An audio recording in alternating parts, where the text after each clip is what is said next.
Hello दोस्तों, आज की इस वीडियो में हम बात करेंगे ऑफिस प्रोसीजर के बारे में। यहाँ से काफ़ी सारे क्वेश्चन बनते हैं, तो चलिए दोस्तों स्टार्ट कर लेते हैं। ये है ऑफिस प्रोसीजर सेंट्रल, जो CSMOP होती है, central secretariat manual of office procedure के बारे में। तो ये 2022 का 16वां एडिशन है। ठीक है, इसका फर्स्ट एडिशन पब्लिश हुआ था 1955 में, और जो इलेक्ट्रॉनिक इसका जो वर्जन आया था वो 2012 में आया था। ठीक है, ये आप यहाँ से याद रखिएगा। ठीक है, सबसे पहले इसमें जो इम्पोर्टेंट बातें हैं हम वही डिस्कस करेंगे। ठीक है, जो एग्जाम में क्वेश्चन यहाँ से बनते हैं। इसका ऑर्गेनाइजेशन स्ट्रक्चर आप समझ लीजिएगा।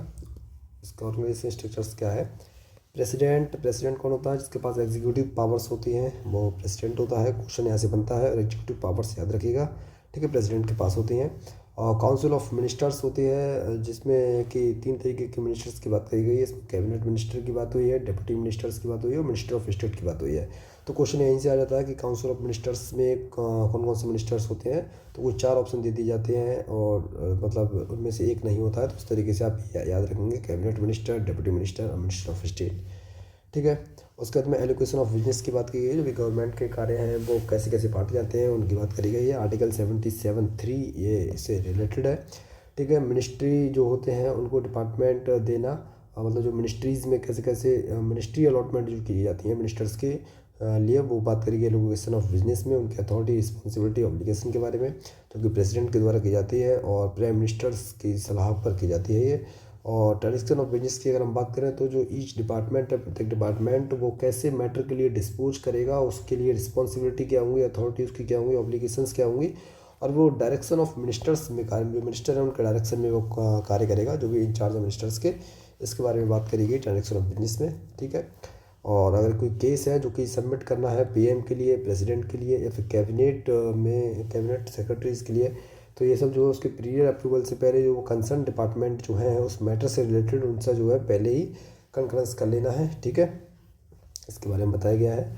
और मिनिस्ट्री जो डिपार्टमेंट जो होता है, मिनिस्ट्री डिपार्टमेंट वो रिस्पॉन्सिबल होता है किसके लिए? फॉर्मुलेशन ऑफ पॉलिसीज़ और जो स्कीम्स होती हैं उनको बनाने के लिए जो है रिस्पॉन्सिबल होता है मिनिस्ट्री और डिपार्टमेंट। ठीक है, तो इतनी चीज़ आपको यहाँ पर समझ में आ गई होगी।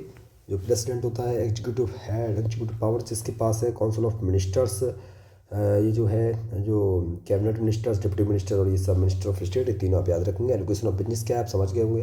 मिनिस्ट्रीज़ का जो बंटवारा होता है मिनिस्टर्स में, allocation of business and transaction of business, जो कि डिपार्टमेंट को उनकी रिस्पॉन्सिबिलिटी, अथॉरिटी एंड एप्लीकेशंस के बारे में बताता है, जो कि इंचार्ज, जो मिनिस्टर इंचार्ज उसके डायरेक्शन में काम करते हैं। ठीक है, और कोई केस है जो सबमिट करना है मिनिस्टर्स के लिए या फिर किसी भी PM के लिए या प्रेसिडेंट के लिए, तो जो भी उससे पहले के जो कंसर्न डिपार्टमेंट है उनसे सारा फाइल पास करा कर उनके पास भेज दी जाती है, पीरियड अप्रूवल अगर लेना होता है उनसे। तो ठीक है, इतना याद रखेंगे। अच्छा, मिनिस्ट्री ऑफ डिपार्टमेंट्स ये बहुत इंपॉर्टेंट है, ऐसा क्वेश्चन बनते हैं। ये फॉर्मुलेशन पॉलिसीज़ और स्कीम्स के बारे में ये मतलब बनाते हैं।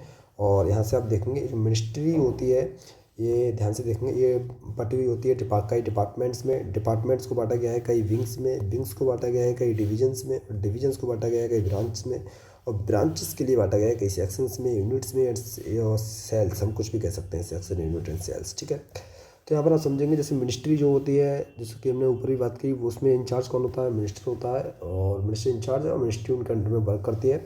और मिनिस्टर्स में ही मिनिस्ट्री होती है, उसमें कई सारे डिपार्टमेंट होते हैं। एक मिनिस्ट्री में कई सारे डिपार्टमेंट होते हैं। ठीक है, उन डिपार्टमेंट को हेड कौन करता है? सेक्रेटरी। हर डिपार्टमेंट का एक अलग सेक्रेटरी होता है जिसकी अनडिवाइडेड रिस्पॉन्सिबिलिटी होती है और कंप्लीट रिस्पॉन्सिबिलिटी उसी की ही होती है। ठीक है, और जो डिपार्टमेंट जो होता है उस डिपार्टमेंट की कई सारी विंग्स बनी हुई होती हैं, जिनको हेड कौन करते हैं? उन विंग्स को हेड करते हैं एडिशनल सेक्रेटरी या स्पेशल सेक्रेटरी या फिर जॉइंट सेक्रेटरी, उनको हेड करते हैं। इसे आप रट लीजिएगा, यहाँ से क्वेश्चन आते ही आते हैं। ठीक है, इसके अलावा जो विंग्स जो होती हैं ये बटी हुई होती हैं कई सारे डिविजन्स में। ठीक है, और डिवीजन जो होते हैं उनके हेड कौन होते हैं? डिप्टी सेक्रेटरी या फिर डायरेक्टर होते हैं।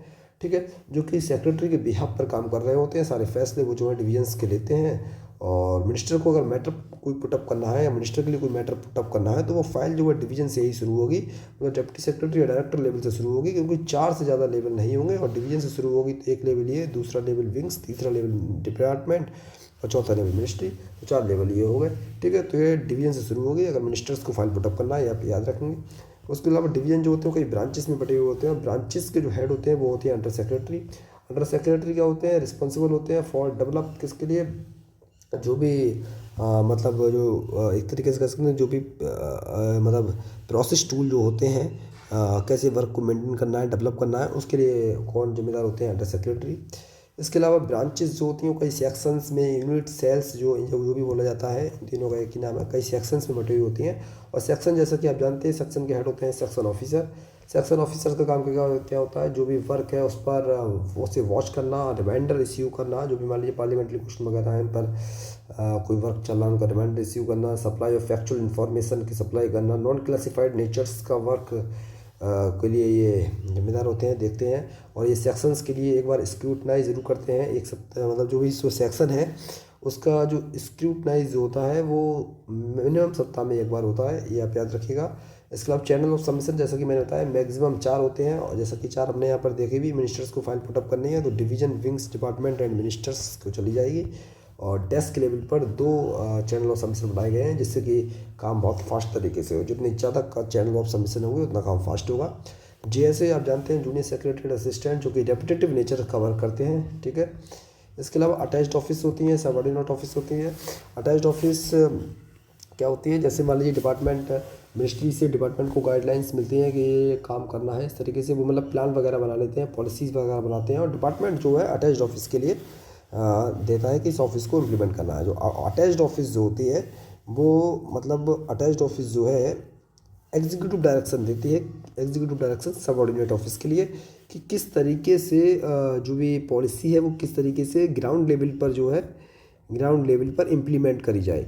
तो सबऑर्डिनेट ऑफिस जो है ये रियल मतलब ग्राउंड लेवल पर जो इम्प्लीमेंटेशन ऑफ पॉलिसी होता है वो सबऑर्डिनेट ऑफिस करती है, और जिसके लिए एग्जीक्यूटिव डायरेक्शन प्रोवाइड कराती है अटैच्ड ऑफिस, ठीक है।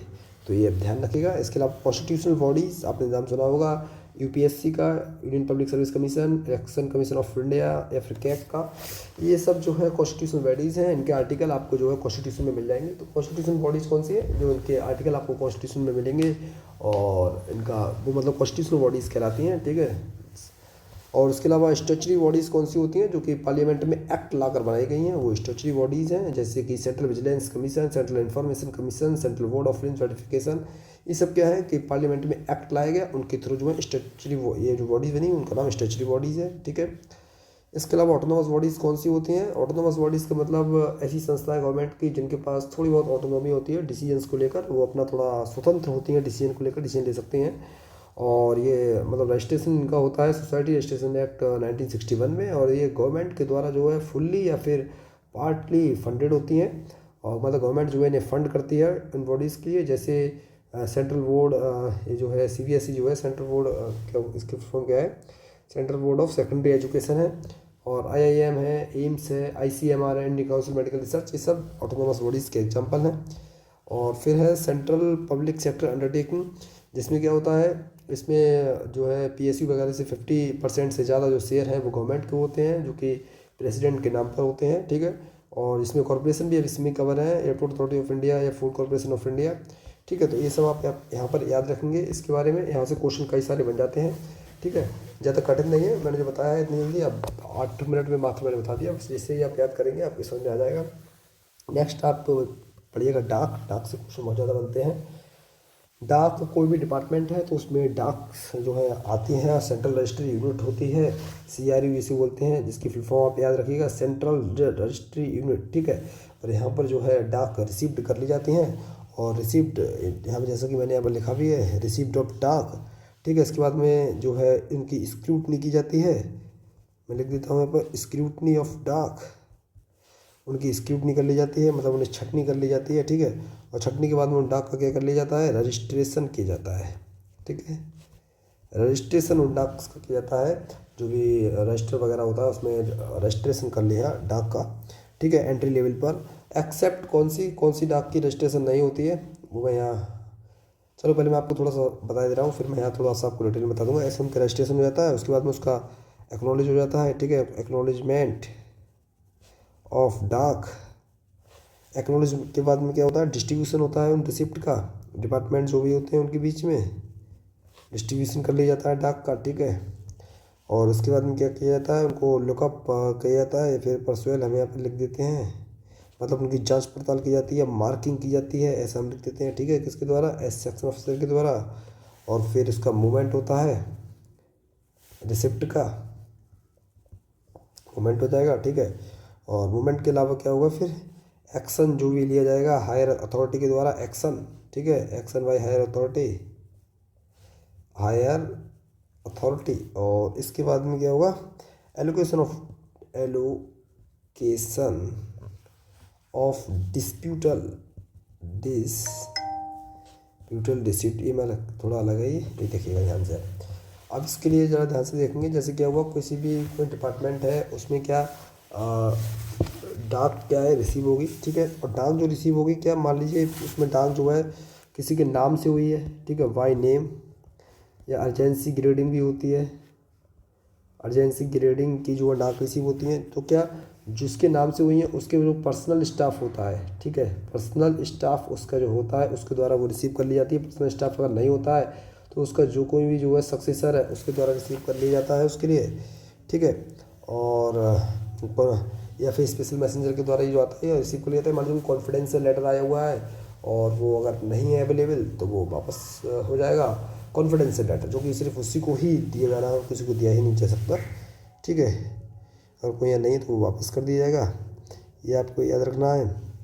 इसके अलावा स्क्रूटनी कर ली जाती है, मतलब उनकी छटनी कर ली जाती है डाकों की, कौन कौन सी डाक किस किस सेक्शन से रिलेटेड है, रजिस्ट्रेशन कर लिया जाता है डाक का, ठीक है। एंट्री लेवल पर एट एंट्री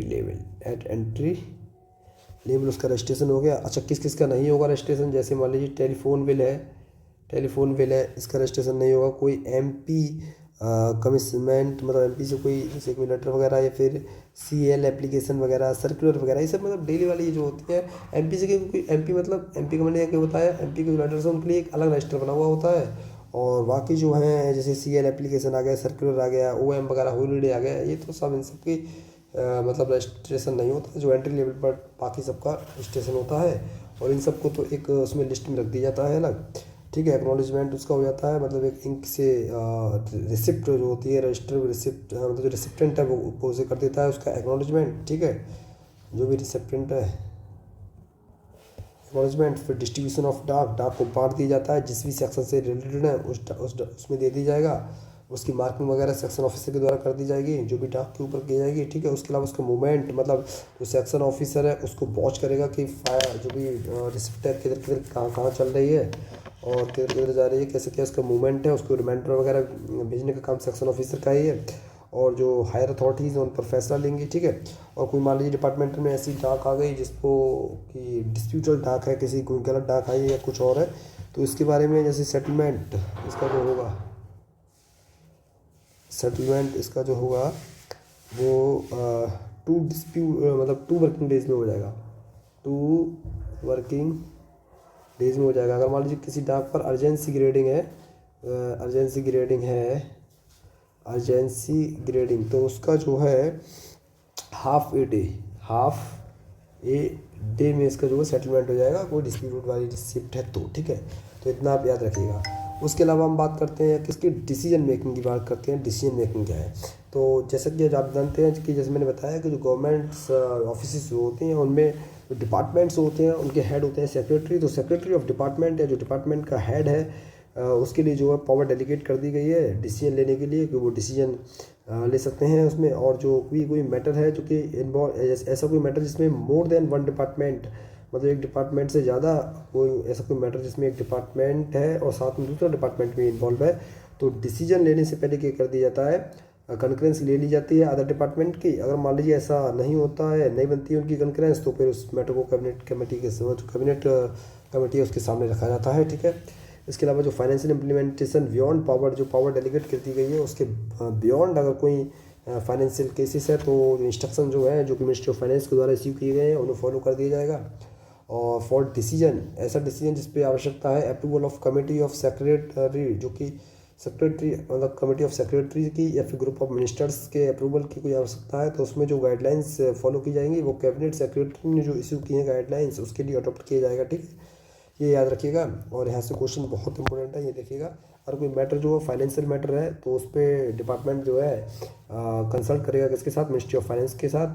कोई पर्सनल अगर मैटर है तो ministry of personnel public grievances के साथ जो है कंसल्ट करेगा। ठीक है, अगर कोई मैटर ऐसा है जिसमें रूल्स ऑर्डर्स या लेजिस्लेशन मेकिंग ऑफ रूल्स वगैरह बनाने की बात करी गई है तो वो ministry of law and justice से कंसल्ट कर सकता है डिपार्टमेंट। और ऐसा कोई मैटर्स जिसमें अफेक्ट हो रहा है इंडिया के एक्सटर्नल रिलेशंस तो एक्सटर्नल अफेयर्स मिनिस्ट्री से कंसल्ट करना चाहिए। उसके अलावा proposal concern north east region से रिलेटेड कोई प्रपोजल है तो फिर ministry of development of north eastern region इससे कंसल्ट करेगा डिपार्टमेंट। इसके अलावा जो है इकोनॉमिक मैटर जो है तो नीति आयोग जो है यहाँ पर इससे कंसल्ट करना होगा। तो ये आप याद रखिएगा, यहाँ से क्वेश्चन बना था और यहाँ से कई बार क्वेश्चन आ चुके हैं सीआरई में, तो ये बिल्कुल आप बहुत अच्छी तरह याद रख लीजिएगा। ठीक है, उसके बाद अलावा हम बात कर लेते हैं फाइल मैनेजमेंट सिस्टम के बारे में, थोड़ा सा इसे भी देखेंगे। ठीक है, तो देखिए क्या होता है फाइल, जैसा कि आप जानते हैं कि फ़ाइल जो होती है इस तरीके से कुछ फाइल जो है बनी हुई होती है। ठीक है, एक पार्ट ये होता है, एक पार्ट ये होता है। तो यहाँ पर आपको देखना है, जैसे ये वाला जो पार्ट होता है वो किसका होता है, नोट होता है।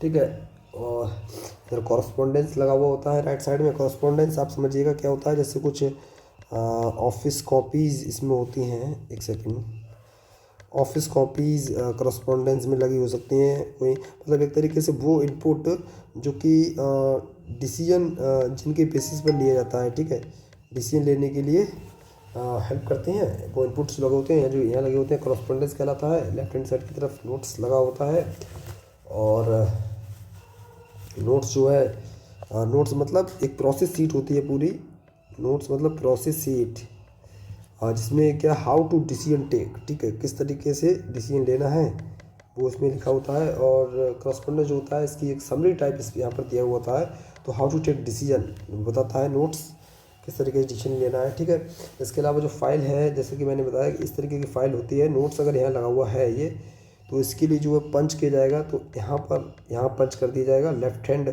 कॉर्नर पर 1-1 सेंटीमीटर ऊपर से और साइड से हटाकर इसे यहाँ पंच कर दिया जाएगा। उसी तरीके से यहाँ पर इसे कॉरस्पॉन्डेंस को राइट साइड पर इधर पंच कर दिया जाएगा। ठीक है, ये आप यहाँ पर याद रखेंगे। और ये जो कॉरस्पॉन्डेंस है किस तरीके से लगाया जाएगा, कॉरस्पॉन्डेंस जो है इसको किस तरीके से लगाया जाएगा, तो टॉप टू बॉटम लगाया जाता है, टॉप टू बॉटम।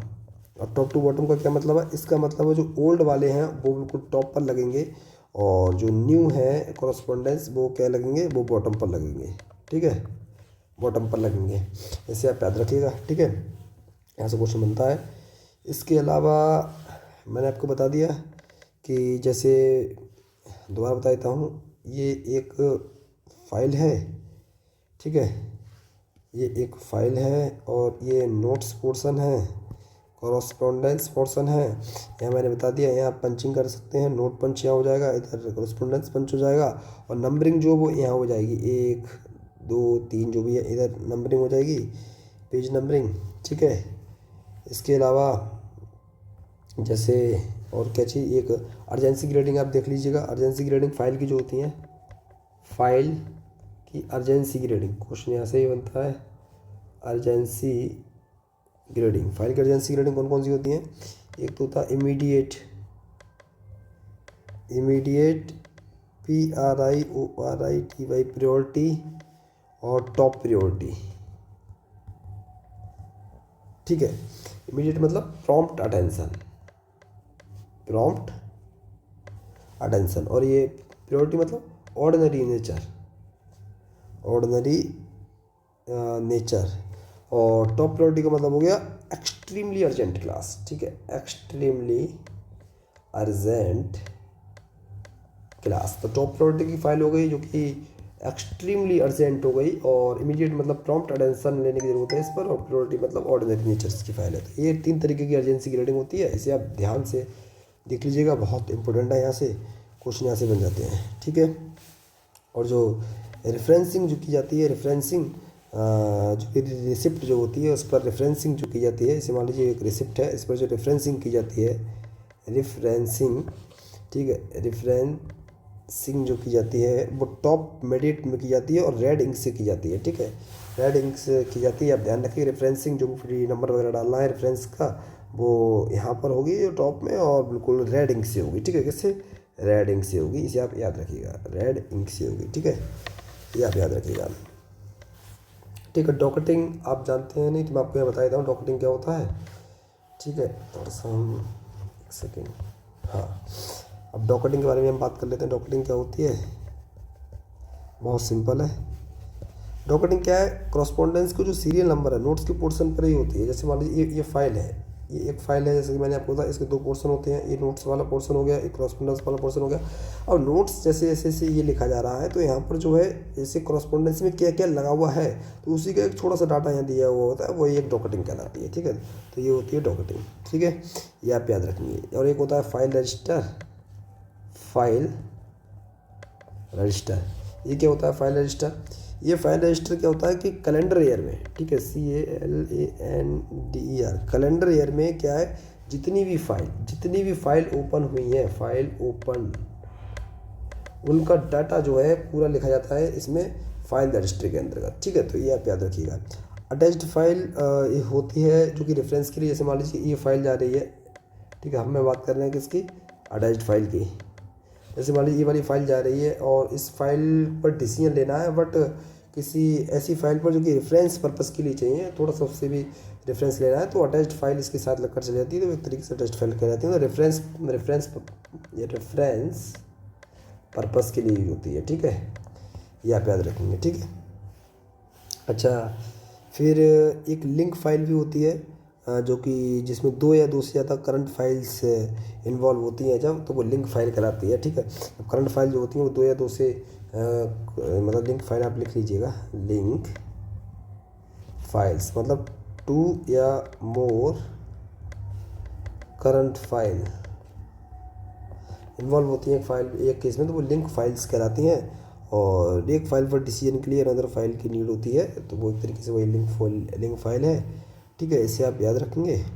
और इसके अलावा ये मैंने बता दिया, रेडिंग से इश्यू वगैरह वो रिसिप्ट पर हो जाती है वही। ठीक है, ये सारी चीज़ें मैंने बता दी। एक थोड़ा सा आप एक छोटी सी चीज़ और याद रखेंगे, यहाँ से क्वेश्चन थोड़ा सा बन सकता है। फाइल मैनेजमेंट सिस्टम हम पढ़ रहे हैं, फाइल मैनेजमेंट सिस्टम। तो इसमें दो तरीके का फाइल मैनेजमेंट सिस्टम आप याद रखेंगे। एक होता है functional file management system, functional file management system, और एक होता है कन्वेंशनल फाइल नंबर। ठीक है, इस तरह फाइल मैनेजमेंट सिस्टम। ये क्या है? फंक्शनल में और कन्वेंशनल में। फंक्शनल मतलब क्या होता है, जैसे मैं आपको थोड़ा सा इसमें अच्छी तरीके से बताना चाहूँ कि फंक्शनल में और इसमें क्या है, मतलब ये अलग अलग। कन्वेंशनल मतलब क्या होता है, जैसे ये वाली यहाँ समझिएगा थोड़ा सा, ये जो मिनिस्ट्रीज़ में यूज़ होती हैं जनरली, किसमें? मिनिस्ट्रीज में। और ये जो डिपार्टमेंट्स में यूज होती हैं, जैसे यहाँ जो मतलब अपने जो ऑफिस होते हैं इसमें, जैसे मान लीजिए कोई फाइल है जिस पर डिसीजन लेना है। अब मिनिस्ट्रीज में तो कई सारे लोग बैठे होते हैं सेम लेवल के, JS joint secretary, special secretary, additional secretary. तो एक जो फाइल होती है वो कन्वेंशनल फाइल नंबर होता है, मतलब अलग अलग सब्जेक्ट, सामान्य सब्जेक्ट पर ही अलग अलग सब्जेक्ट बेस्ड फाइलें चलती हैं। वही फाइल डिसीजन फास्ट लेना है, इसके पास इस तरीके से। ठीक है, डिपार्टमेंट में क्या होता है, फंक्शनल फाइल सिस्टम चलता है, और सब मतलब फंक्शन के बेस पे ये फाइल चलती हैं, और सिंगल कंसोलिडेट फाइल होती है डिपार्टमेंट में। क्या होता है, ये ऐसा नहीं है, इसके साथ सिंगल कंसोलिडेट फाइल होती है। पहले इसके पास जाइए, फिर उसके पास जाइए, फिर अलग ऑफिसर के पास अलग ऑफिसर, इस तरीके से ये फाइल चलती है, फंक्शनल फाइल सिस्टम। और ज़्यादातर यही फाइल मैक्सिमम यूज इसी का ही है। ठीक है, मैक्सिमम यूज क्या है, इसी का ही है, बस इतना इसमें अंतर होता है। हालांकि इसमें नंबरिंग में भी थोड़ा सा वो रहता है, जैसे इसकी नंबरिंग करने का तरीका थोड़ा सा अलग रहता है, इसका नंबरिंग करने का थोड़ा सा तरीका अलग रहता है, बट थोड़ा सा आपको अंतर पता होना चाहिए कि कन्वेंशनल फाइल सिस्टम क्या है और जो है फंक्शनल फाइल सिस्टम क्या हुआ। ठीक है, एक फंक्शन पर ही मास्टर फाइल चलती है, फंक्शनल फाइल सिस्टम कहलाती है, और ये सेक्शन वाइज अलग अलग फाइल चलती है, वो कन्वेंशनल फाइल सिस्टम यहाँ पर होता है। ठीक है, और ये सब बाकी सब इसमें मतलब इसमें जो नोटिंग करस्पॉन्डेंस सेम ही फाइल्स में लगे होते हैं, इसमें नोट्सिंग करस्पॉन्डेंस अलग अलग पार्ट्स में भी हो जाते हैं। ठीक है, तो ये सब चीज़ आप याद रखिएगा। बाकी इसमें कुछ ज़्यादा खास और है नहीं। ठीक है, बाकी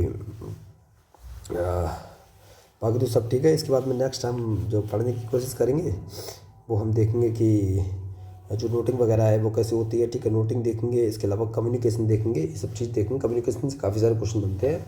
MCRE जो जनवरी में हुआ था वो उसमें कम्युनिकेशन से क्वेश्चन आया था, और नोटिंग से भी क्वेश्चन बन जाते हैं, ठीक है। तो हम नेक्स्ट वीडियो में बात करेंगे और कोशिश करेंगे कि नेक्स्ट वीडियो में ये खत्म हो जाए, ठीक है। CSMO भी बहुत बड़ा टॉपिक है, बट ये हम जल्दी से जल्दी कवर कर सकते हैं, ठीक है। तो चलिए दोस्तों, मिलते हैं नेक्स्ट वीडियो में।